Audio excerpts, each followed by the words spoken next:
jika ada di antara kamu 100 orang yang sabar, niscaya mereka dapat mengalahkan 200 orang, dan jika di antaramu ada 1000 orang, niscaya mereka dapat mengalahkan 2000 orang dengan seizin Allah.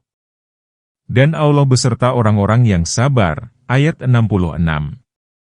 Allah mendorong Nabi dan kaum mukminin untuk berperang dan memberitahukan bahwa Allah Ta'ala lah yang memenuhi dan menolong mereka atas musuhnya walaupun jumlah musuh banyak dan senjatanya lengkap dan walaupun jumlah kaum mukminin sedikit. Sehubungan dengan firman Allah, "Hai Nabi, cukuplah Allah bagimu dan bagi kaum mukminin yang mengikutimu." Ibnu Abi Hatim meriwayatkan dari Asy-Syabi, dia menafsirkan, "Cukuplah Allah dan cukuplah orang yang hadir bersamamu." Oleh karena itu, Allah Ta'ala berfirman, "Hai Nabi, kobarkanlah semangat kaum mukminin untuk berperang." Yakni, doronglah mereka untuk melakukannya. Oleh karena itu, Rasulullah mendorong untuk berperang ketika membariskan mereka dan ketika menghadapi musuh sebagaimana dia berkata kepada para sahabatnya dalam perang Badar, yaitu ketika kaum musyrikin datang dalam jumlah yang banyak dan senjata yang lengkap, "Bangkitlah untuk menuju surga yang luasnya seluas langit dan bumi."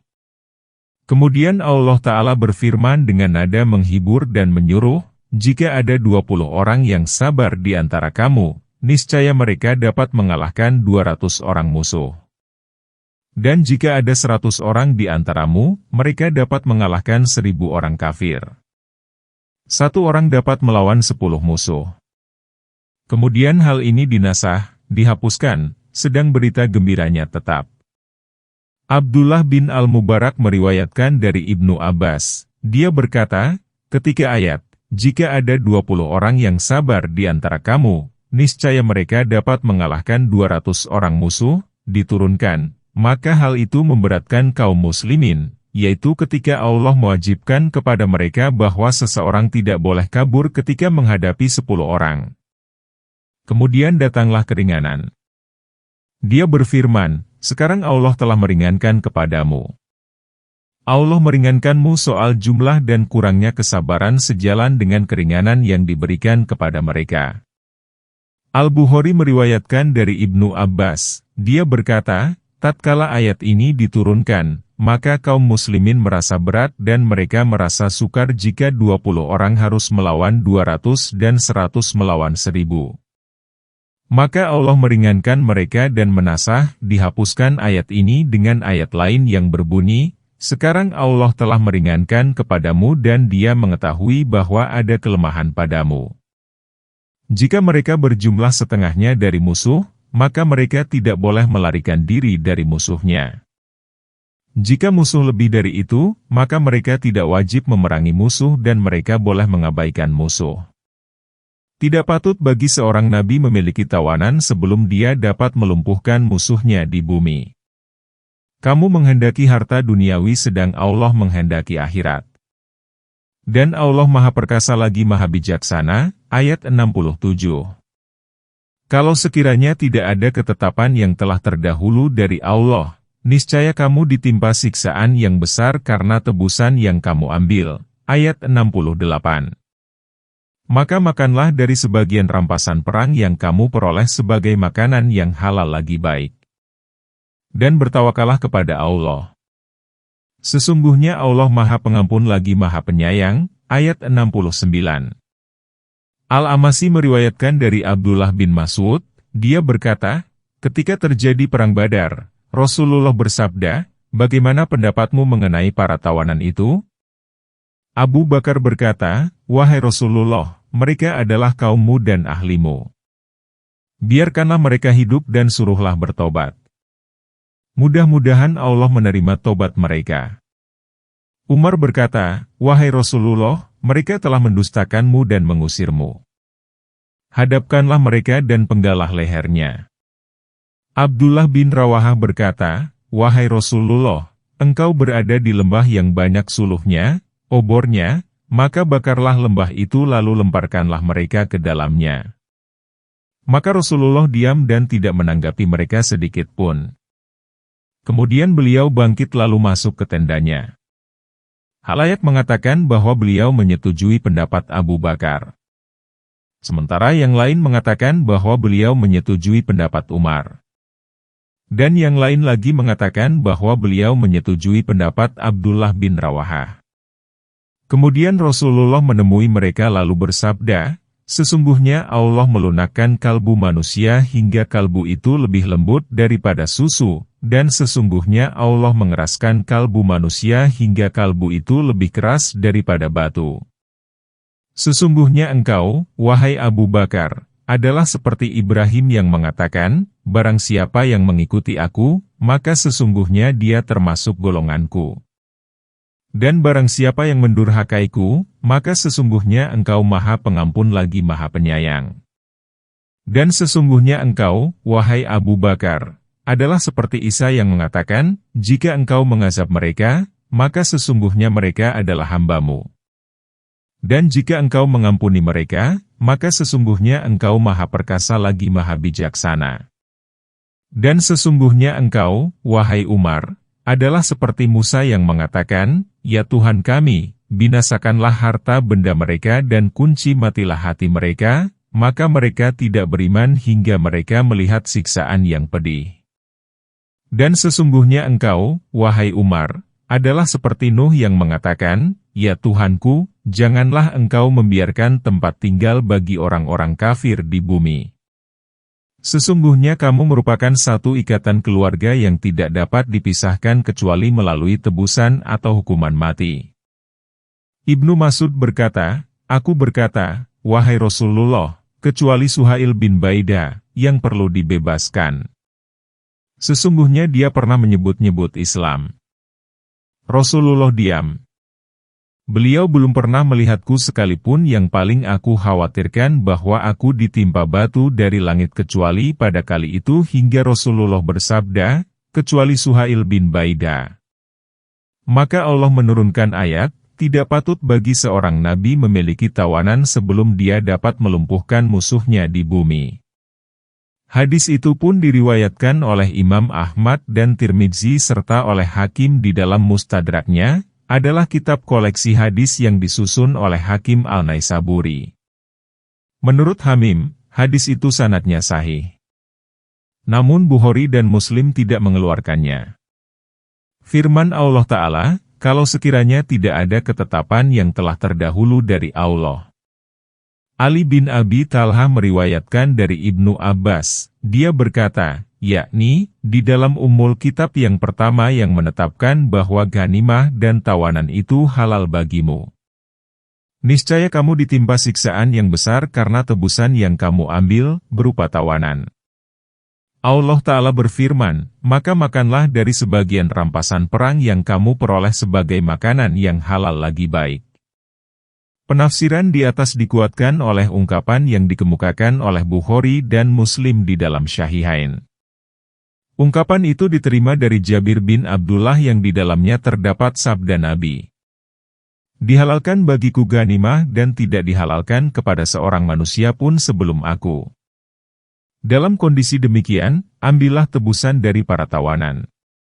Imam Abu Daud meriwayatkan dalam sunannya dari Ibnu Abbas, sesungguhnya Rasulullah menetapkan tebusan bagi kaum jahiliyah dalam perang Badar sebanyak 400 dinar.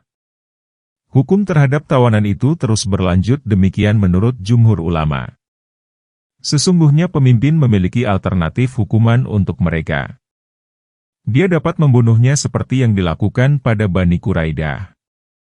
Dia dapat meminta tebusan seperti yang diberlakukan kepada tawanan perang Badar atau dengan menukar dengan kaum muslimin yang ditawan seperti yang dilakukan oleh Rasulullah terhadap seorang ibu dan anaknya yang berada dalam tawanan Salamah bin Al-Aqwa.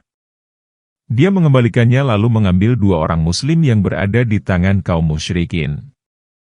Dia dapat menjadikan tawanan itu sebagai budak.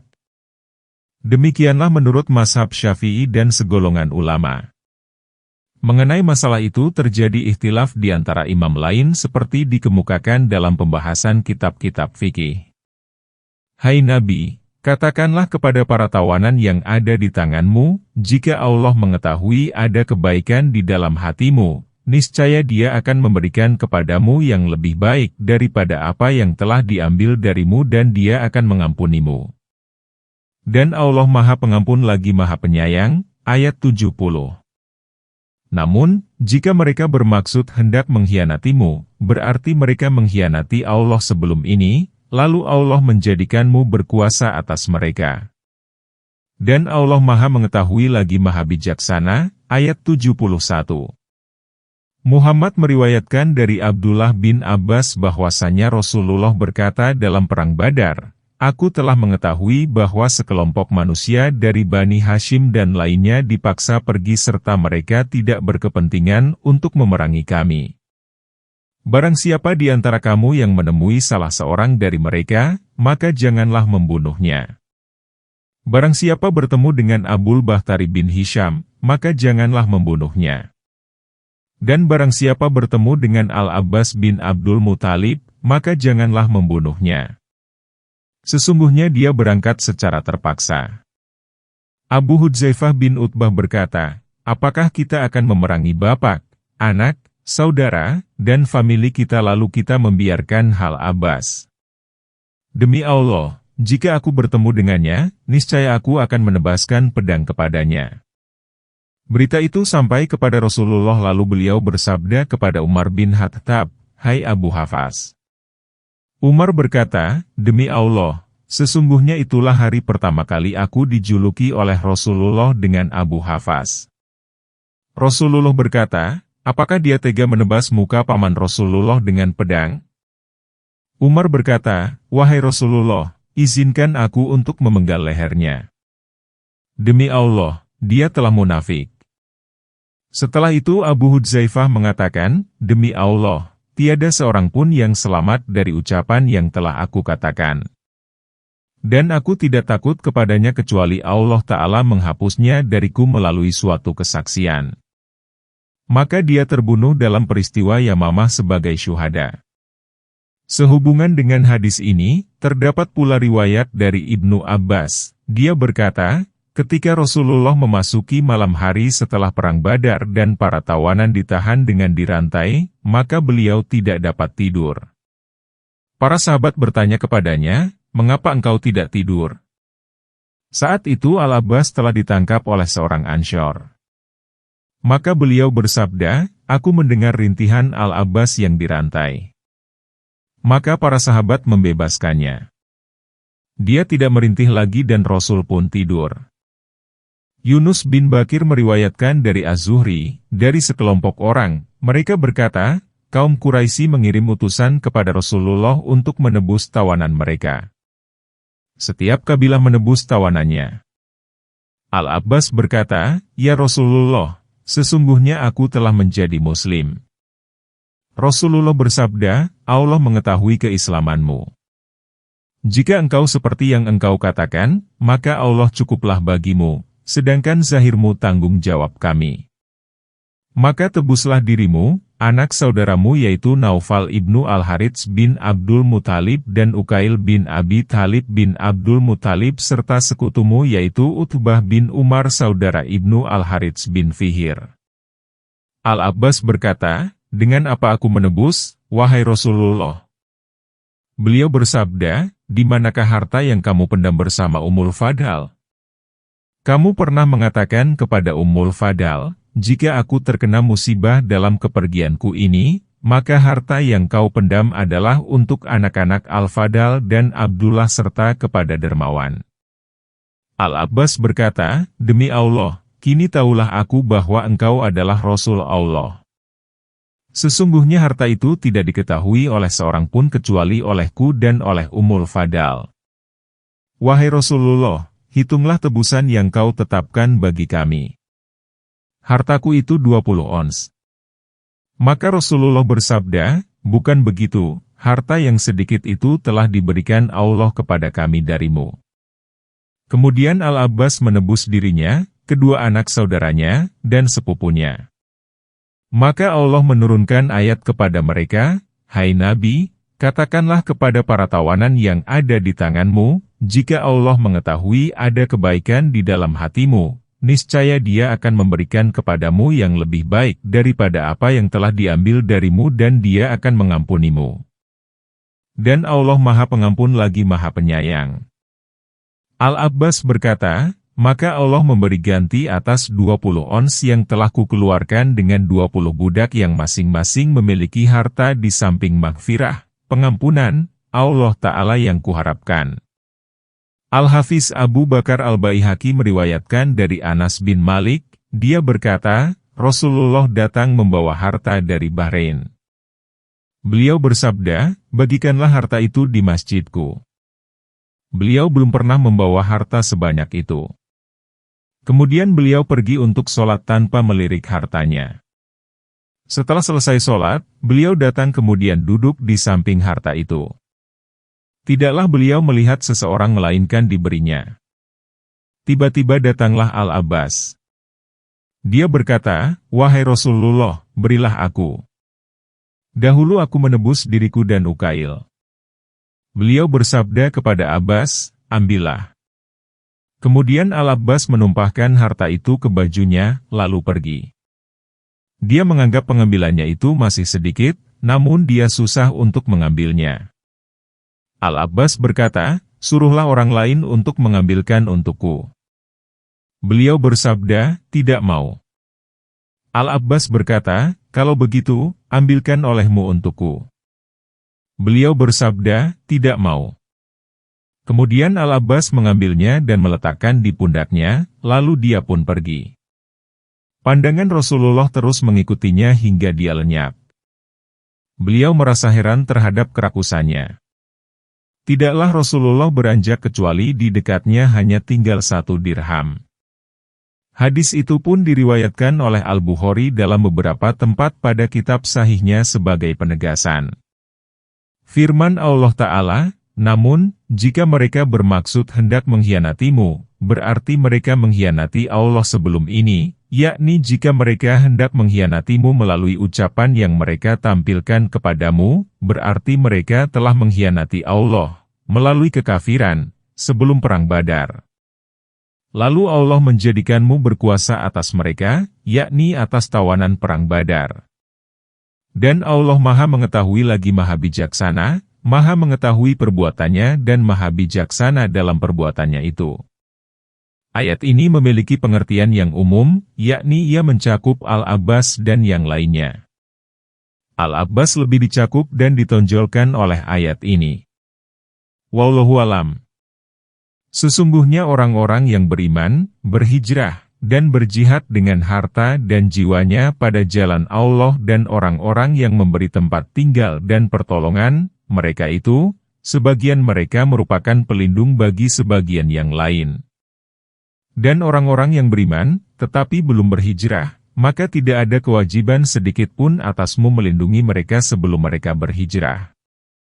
Jika mereka meminta pertolongan kepadamu dalam hal agama, maka kamu wajib menolong kecuali terhadap kaum yang telah ada perjanjian antara kamu dengan mereka. Dan Allah Maha melihat apa yang kamu kerjakan, ayat 72. Allah Ta'ala menceritakan golongan-golongan kaum mukminin. Dia membagi mereka ke dalam kaum muhajirin yang meninggalkan rumah dan kekayaannya. Mereka datang untuk menolong Allah dan Rasul-Nya, mendirikan agamanya, mereka menyerahkan harta dan jiwanya untuk itu. Dan ke dalam kaum Ansyar, yaitu kaum muslimin penduduk Madinah pada masa itu. Mereka memberi tempat tinggal kepada saudaranya yaitu kaum muhajirin di rumah-rumahnya. Mereka memberi kaum muhajirin harta serta menolong Allah dan Rasul-Nya melalui perang bersama kaum muhajirin. Mereka itu adalah, sebagian mereka merupakan pelindung sebagian yang lain. Yakni, setiap mereka lebih berhak kepada yang lain daripada siapapun. Oleh karena itu, Rasulullah mempersaudarakan antara kaum muhajirin dan Ansyar. Setiap dua orang merupakan saudara. Dengan demikian, mereka saling mewariskan sebagai pewarisan yang harus didahulukan daripada kekerabatan sebelum Allah menghapusnya dengan ayat waris. Hal itu ditetapkan dalam Sahih Bukhari dari Ibnu Abbas. Imam Ahmad meriwayatkan dari Jarir bin Abdullah Al-Bajri, bahwa Rasulullah bersabda, kaum Muhajirin dan Ansyar sebahagian menjadi penolong bagi sebagian yang lain. Orang-orang yang dibebaskan dari suku Quraisy dan orang-orang yang bebas dari suku Sakif, sebagian mereka menjadi penolong bagi sebagian yang lain hingga hari kiamat.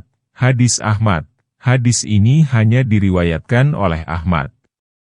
Allah dan Rasul-Nya memuji dalam kitabnya, kaum Muhajirin dan Ansyar, bukan hanya dalam satu ayat, bagi orang fakir yang berhijrah yang diusir dari kampung halaman dan dari harta benda mereka karena mencari karunia dari Allah dan keridaan-Nya dan mereka menolong Allah dan Rasul-Nya. Mereka itulah orang-orang yang benar. Dan orang-orang yang telah menempati kota Madinah dan telah beriman sebelum mereka mencintai orang yang berhijrah kepada mereka. Dan mereka tiada menaruh keinginan dalam hati mereka terhadap apa-apa yang diberikan kepada orang Muhajirin, dan mereka mengutamakan orang Muhajirin atas diri mereka sendiri sekalipun mereka memerlukan. Surat Al-Hasyr, ayat 8-9. Alangkah indahnya ungkapan dalam firman Allah di atas yang berbunyi, dan mereka tidak menaruh keinginan dalam hati mereka terhadap apa-apa yang diberikan kepada orang Muhajirin. Yakni, kaum Ansyar tidak dengki kepada kaum Muhajirin atas keunggulan yang dianugerahkan Allah karena hijrah mereka. Karena lahiriah ayat itu mendahulukan kaum Muhajirin atas kaum Ansyar. Dan ini merupakan masalah yang disepakati oleh para ulama dan tidak diperselisihkan.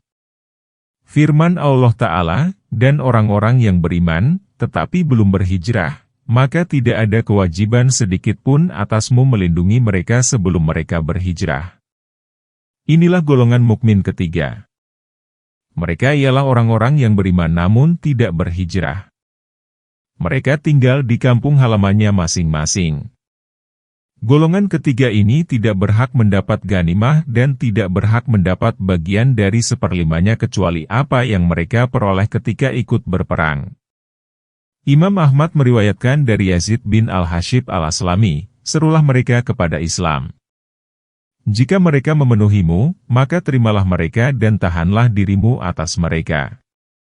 Kemudian serulah mereka untuk berpindah dari negerinya ke negeri kaum Muhajirin dan beritahukanlah bahwa apabila mereka berpindah, mereka berhak mendapat sesuatu yang didapat oleh kaum Muhajirin dan memiliki kewajiban seperti yang ditetapkan kepada kaum Muhajirin.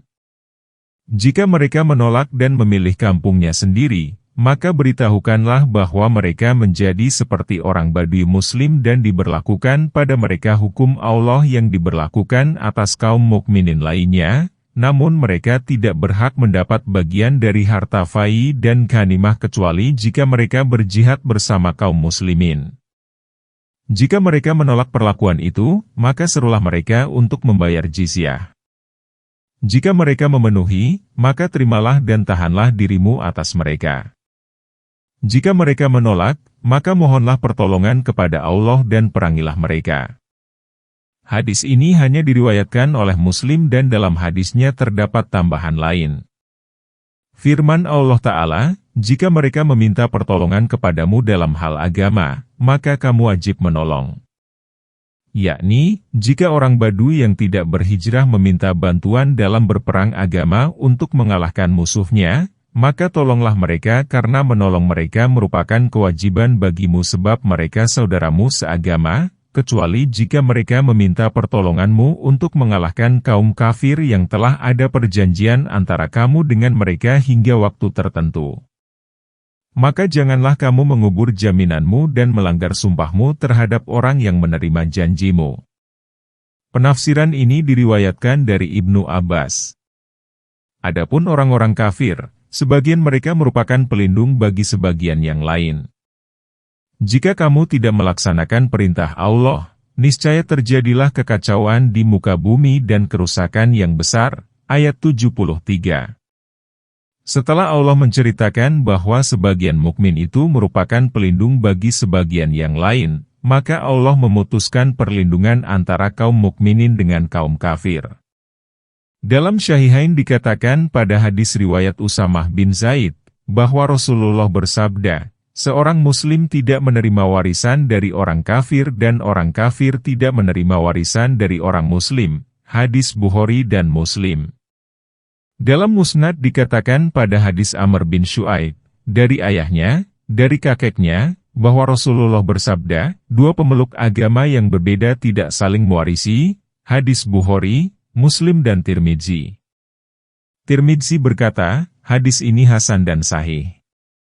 Nabi bersabda, aku berlepas diri dari setiap orang muslim yang berada di tengah-tengah kaum musyrikin.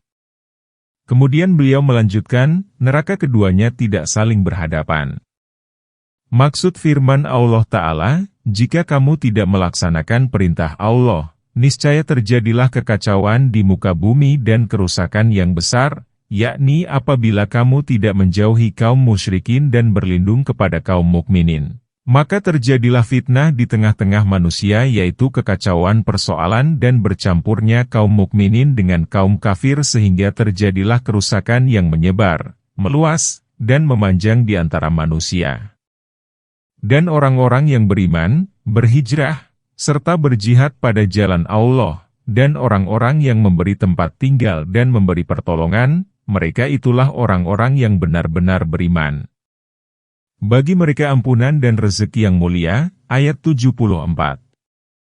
Dan orang-orang yang beriman sesudah itu kemudian berhijrah dan berjihad bersamamu, maka mereka itu termasuk golonganmu. Orang yang mempunyai hubungan kerabat itu sebagiannya lebih berhak terhadap sesamanya di dalam kitab Allah. Sesungguhnya Allah mengetahui segala sesuatu, ayat 75. Setelah Allah Ta'ala menceritakan hukum kaum mukminin di dunia, maka Dia melanjutkan dengan menuturkan apa yang akan mereka peroleh di akhirat. Dia memberitahukan ihwal mereka melalui hakikat keimanan seperti dikemukakan pada awal surat, dan bahwa Dia akan membalas mereka dengan ampunan dan maaf dari dosa, jika ada, serta rezeki yang mulia, yaitu rezeki yang banyak, enak, mulia, kekal, abadi, dan tidak terputus-putus, dan tidak berakhir. Kemudian Allah menceritakan orang-orang yang mengikuti mereka disertai dengan keimanan dan amal soleh, maka pengikut ini bersama orang yang diikutinya di akhirat. Sebagaimana Allah Ta'ala berfirman, dan orang-orang yang terdahulu dan orang-orang yang pertama. Firman Allah Ta'ala, dan orang-orang yang datang setelah mereka. Dalam hadis muttafaq alaih dikatakan, seseorang itu bersama orang yang dicintainya, hadis muttafaq alaih. Dalam hadis lain dikatakan, barang siapa yang menyukai suatu kaum, maka dia termasuk kaum itu. Dalam riwayat lain dikatakan, dia akan dikumpulkan bersama mereka. Firman Allah Ta'ala, orang yang mempunyai hubungan kerabat itu sebagiannya lebih berhak terhadap sesamanya di dalam kitab Allah, mencakup seluruh kerabat. Pertama, ayat ini, sebagaimana ditegaskan oleh Ibnu Abbas, Mujahid, Akramah, Al-Hasan, Qatadah, dan orang lain yang tidak hanya seorang, dinasah, dihapuskan, oleh ayat waris melalui persekutuan dan persaudaraan yang karena keduanya mereka saling mewarisi. Ayat itu pun mencakup zawil arham secara khusus.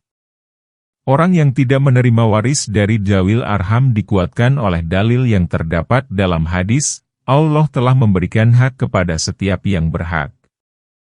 Tiada wasiat bagi ahli waris. Para ulama mengatakan, jika seseorang memiliki hak, berarti dia memiliki bagian tertentu yang disebutkan dalam kitab Allah. Tatkala bagian itu tidak disebutkan, berarti dia bukan pewaris.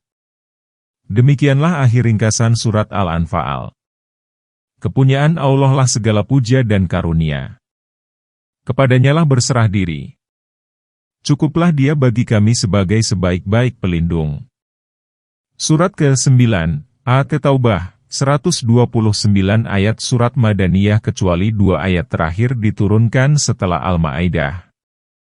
Pemutusan hubungan dari Allah dan Rasul-Nya kepada orang-orang musyrikin yang kamu telah mengadakan perjanjian, ayat 1.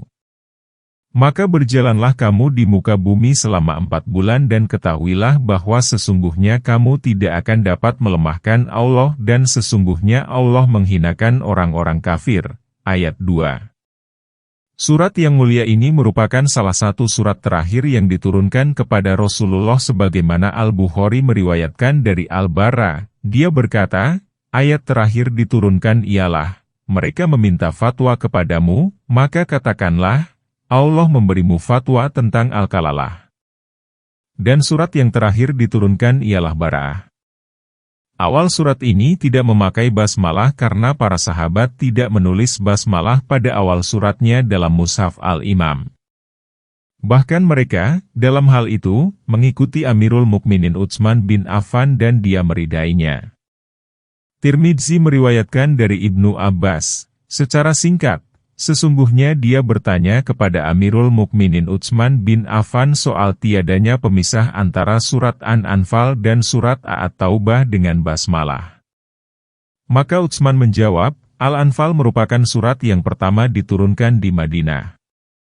Barah merupakan surat Al-Quran yang terakhir diturunkan. Kisah Al-Anfal mirip dengan kisah dalam Bara'ah. Aku khawatir surat Bara'ah itu merupakan bagian dari Al-Anfal. Rasulullah meninggal dan beliau tidak menjelaskan kepada kami bahwa Bara'ah merupakan bagian dari Al-Anfal. Oleh karena itu, aku menggandengkan keduanya dan aku tidak menulis di antara kedua surat itu sebaris basmalah. Dan aku menempatkan Bara'ah dalam kelompok 7 surat yang panjang-panjang. Imam Ahmad, Abu Daud, dan An-Nasai meriwayatkan hadis senada, Ibnu Hibban meriwayatkan hadis itu di dalam sahihnya, Al-Hakim meriwayatkan dalam Mustadraknya, adalah kitab koleksi hadis yang disusun oleh Hakim Al-Naisaburi, melalui jalur lain. Al-Hakim berkata, hadis ini sanadnya sahih. Bukhari dan Muslim tidak mengemukakannya. Awal surat ini diturunkan kepada Rasulullah tatkala beliau pulang dari perang Tabuk dan hendak berhaji. Disampaikan berita kepadanya bahwa kaum musyrikin bermaksud datang pula pada musim ini untuk melakukan tradisinya, yaitu mereka bertawaf di Baitullah dengan telanjang. Beliau enggan bergabung dengan mereka. Beliau mengutus Abu Bakar Siddiq sebagai pemimpin haji pada tahun itu guna membimbing manasik mereka dan guna memberitahukan kepada kaum musyrikin bahwa mereka tidak boleh berhaji setelah tahun ini serta hendaklah Abu Bakar menyerukan kepada halayak, pemutusan hubungan dari Allah dan Rasul-Nya. Setelah kafilah berangkat, Nabi mengikutkan Ali bin Abi Thalib untuk dijadikan penyampai bagi Rasulullah karena Ali merupakan kelompoknya. Firman Allah Ta'ala, pemutusan hubungan dari Allah dan Rasul-Nya, yakni keterputusan dari Allah dan Rasul-Nya, kepada orang-orang musyrikin yang kamu telah mengadakan perjanjian. Maka berjalanlah kamu di muka bumi selama 4 bulan.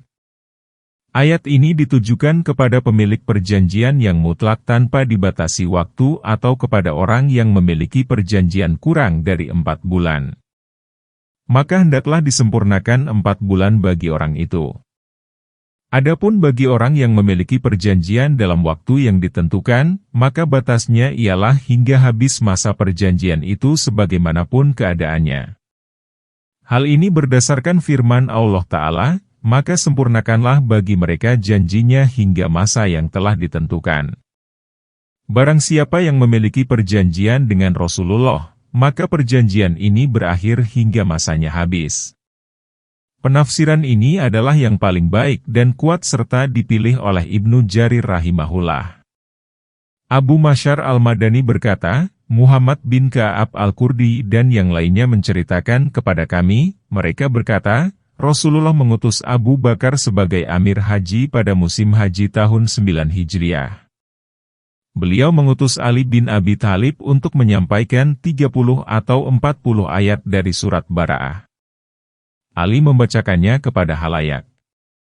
Dia memberi tangguh 4 bulan kepada kaum musyrikin. Mereka boleh berkeliaran di muka bumi selama itu. Ali membacakannya kepada mereka pada hari Arafah. Ali memberi mereka tangguh selama 20 hari pada bulan Zulhijjah, Muharram, Safar, Rabiul Awal, dan 10 hari bulan Rabiul Akhir. Ali membacakan kepada mereka pada tempat mereka. Dia mengatakan, janganlah seorang musyrik pun berhaji setelah tahun kami ini dan janganlah tawaf di Baitullah dengan telanjang. Ibnu Abi Najih meriwayatkan dari Mujahid, orang-orang memberitahukan kepada pemilik janji untuk tidak mengganggu selama 4 bulan, yaitu beberapa bulan secara berturut-turut, mulai tanggal 20 Dzulhijjah hingga tanggal 10 Rabiul Akhir. Setelah itu tidak ada lagi perjanjian bagi mereka. Ali memberitahukan kepada seluruh manusia bahwa mereka dapat diperangi jika tidak beriman. Demikian pula riwayat yang diceritakan dari Asadi dan Qatadah. Dan permakluman dari Allah dan Rasul-Nya kepada umat manusia pada hari Haji Akbar bahwa sesungguhnya Allah dan Rasul-Nya berlepas diri dari kaum musyrikin. Apabila kamu bertobat, maka hal itu lebih baik bagimu. Jika kamu berpaling, maka ketahuilah bahwa sesungguhnya kamu tidak dapat melemahkan Allah. Dan beritakanlah kepada orang-orang kafir ihwal siksa yang pedih, ayat 3. Allah Ta'ala berfirman, dan permakluman dari Allah dan Rasul-Nya, yakni beritahukanlah dan peringatkanlah kepada umat manusia, pada hari Haji Akbar, yaitu hari nahar yang merupakan hari manasik yang paling mulia, paling menonjol, dan paling besar dibanding seluruh hari manasik lainnya. Bahwa sesungguhnya Allah dan Rasul-Nya berlepas diri dari kaum musyrikin. Yakni, Rasul-Nya juga berlepas diri dari mereka. Kemudian dia mengajak mereka bertobat kepadanya.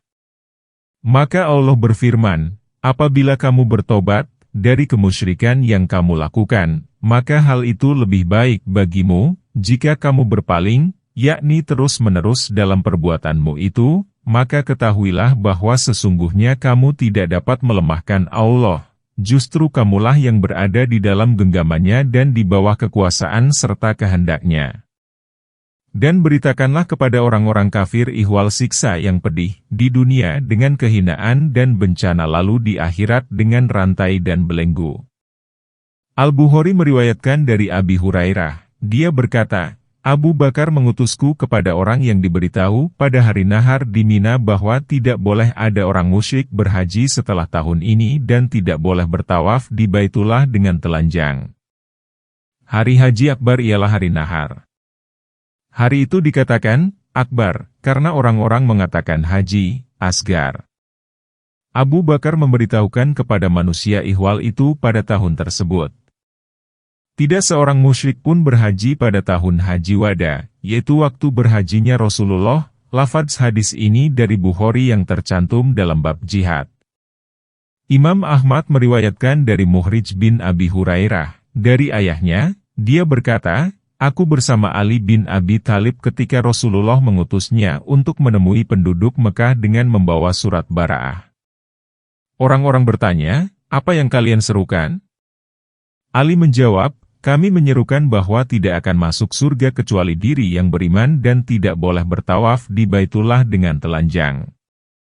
Barang siapa yang memiliki perjanjian dengan Rasulullah, maka batas akhirnya atau masanya hingga 4 bulan.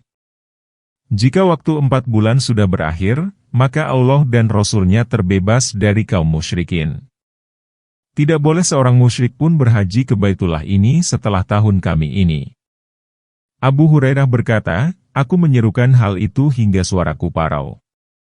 Ibnu Jarir meriwayatkan dari Ali, Rasulullah mengutusku, ketika turun surat Bara'ah, dengan 4 hal, jangan bertawaf di Baitullah dengan telanjang, jangan ada seorang musyrik pun mendekati Masjidil Haram setelah tahun ini, barang siapa yang memiliki perjanjian dengan Rasulullah, maka janji itu berakhir hingga batas waktunya berakhir. Dan tidak akan masuk surga kecuali orang yang beriman. Adapun hari Haji Akbar ialah hari nahar sebagaimana Imam Abu Ja'far At-Tohari meriwayatkan dari Ibnu Umar. Dia berkata, Rasulullah berdiri di tempat pelemparan jumrah dalam Haji Wada, lalu beliau bersabda, ini adalah hari Haji Akbar. Syubah meriwayatkan dari salah seorang sahabat Nabi, dia berkata, Rasulullah berdiri di antara kami di atas unta merah yang dipotong ujung telinganya. Nabi bertanya, tahukah kamu, hari apakah ini? Para sahabat menjawab, hari nahar. Beliau bersabda, kamu benar. Yaitu hari Haji Akbar. Ibnu Jarir meriwayatkan dari Abdurrahman bin Abi Bakrah, dari ayahnya, dia berkata, Ketika hari itu tiba, Rasulullah duduk di atas untanya sementara orang-orang memegangi hidung atau tali kendalinya. Beliau bertanya, "Hari apakah ini?" Bakrah berkata, "Maka kami diam sehingga kami menduga bahwa beliau akan menamai hari ini dengan nama lain." Beliau bersabda, "Bukankah ini hari Haji Akbar?" Sanad hadis ini sahih. Semula hadis ini dikemukakan dalam sahih. Kecuali orang-orang musyrikin yang kamu telah mengadakan perjanjian dan mereka tidak mengurangi sesuatu pun pada janjimu dan mereka tidak membantu seorang pun memusuhi kamu. Maka terhadap mereka itu penuhilah janjinya sampai batas waktunya. Sesungguhnya Allah menyukai orang-orang yang bertakwa. Ayat 4. Ayat ini merupakan pengecualian dari penetapan masa pemberian tangguh selama 4 bulan bagi orang yang memiliki perjanjian mutlak dengan Nabi tanpa ditentukan waktunya.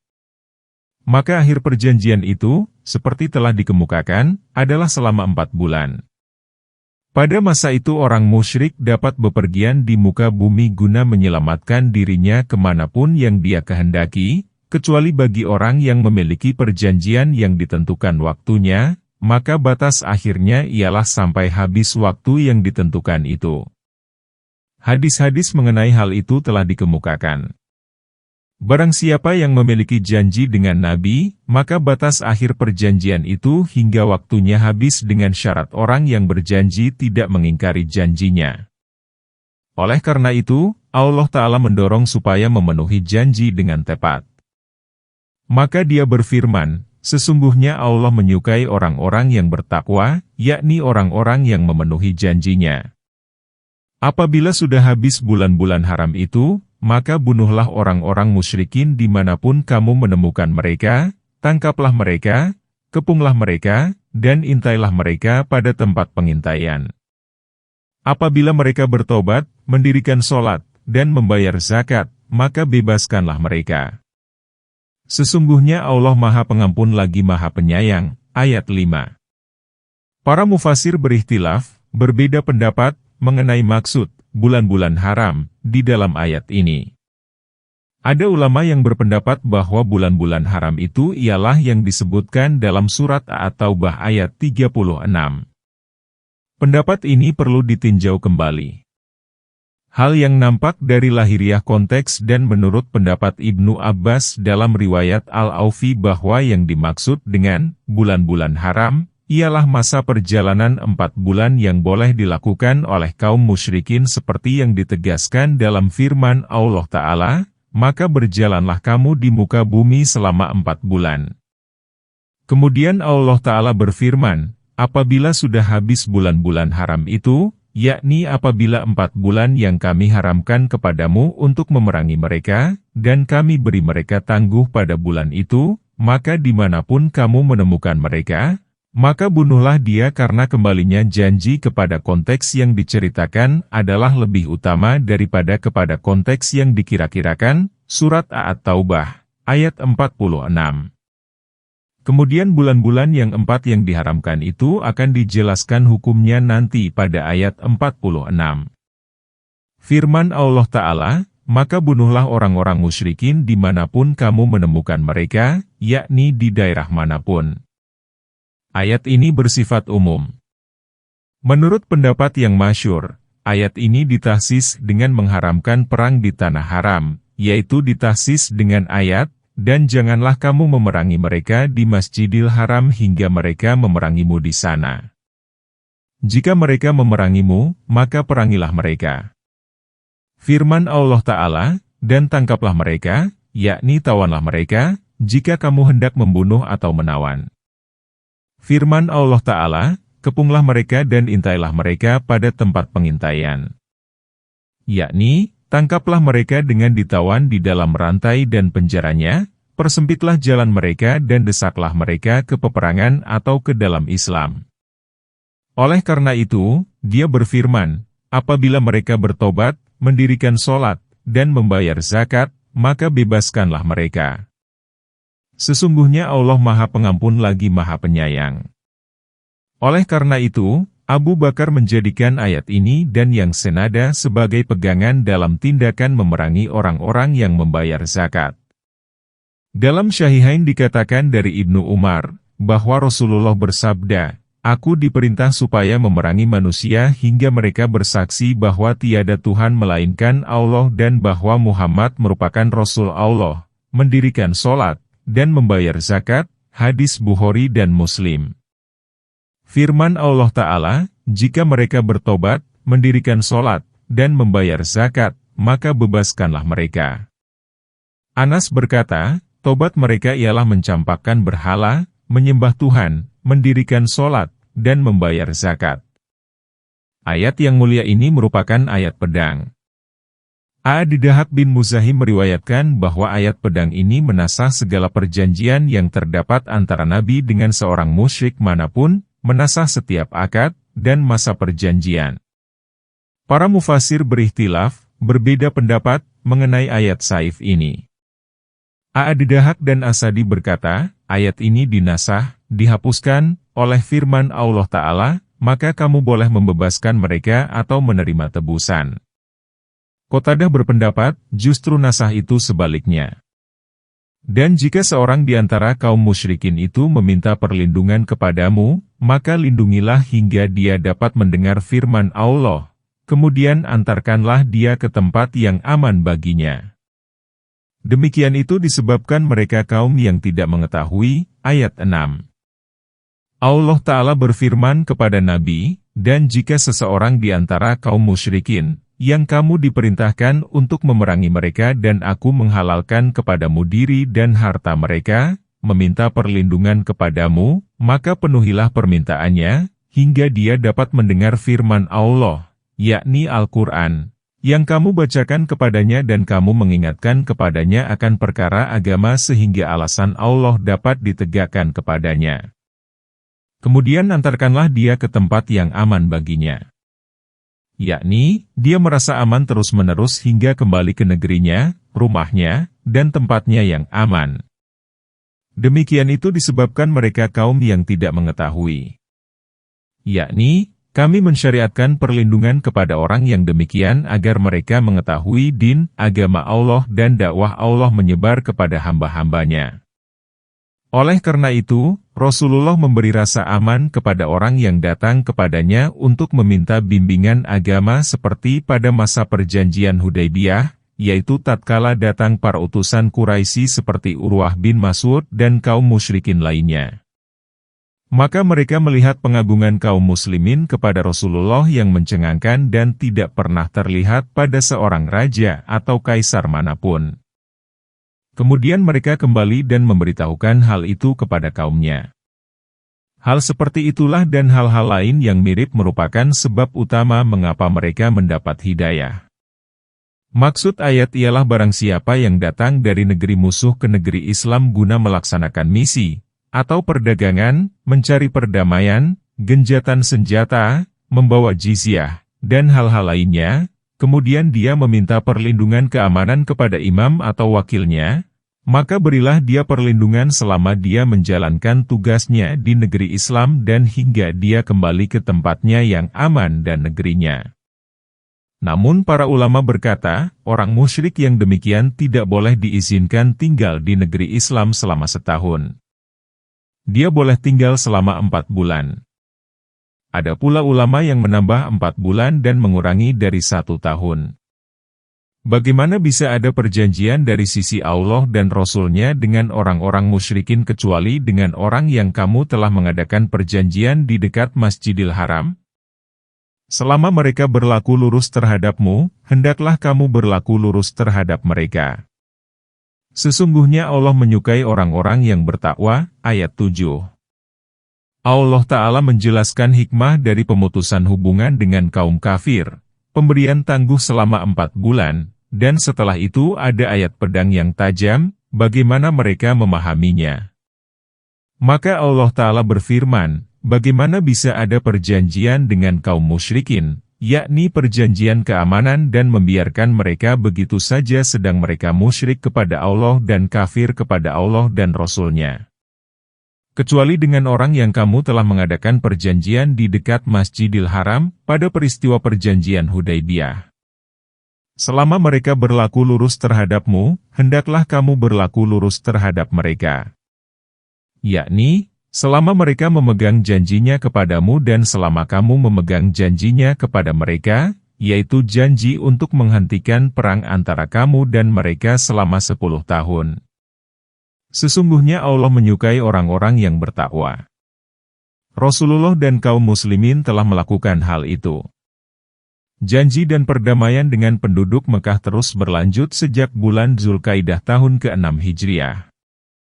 Hingga kaum Quraisy melanggar janji dan bersatu dengan sekutunya, yaitu Bani Bakar, untuk menyerang Bani Huza'ah yang merupakan sekutu Rasulullah. Kaum Quraisy dan Bani Bakar menyerang Bani Huza'ah di Tanah Haram pula. Oleh karena itu, Rasulullah memerangi mereka pada bulan Ramadan tahun ke-8 Hijriah. Maka Allah menaklukkan negeri haram bagi Nabi dan menempatkan beliau di sana, sedang kaum Quraisy kabur. Kepunyaan Allah lah segala puja dan karunia. Rasulullah membebaskan kaum Quraisy yang masuk Islam setelah sebelumnya dikuasai dan dikalahkan. Orang-orang yang demikian diistilahkan dengan kaum bebas, yang jumlahnya hampir 2.000 orang. Ada juga yang tetap dalam kekafirannya. Orang yang demikian melarikan diri dari Rasulullah. Beliau menyampaikan informasi bahwa orang itu diberi tenggang waktu 4 bulan. Dia dijamin keamanannya dan boleh berkeliaran kemanapun.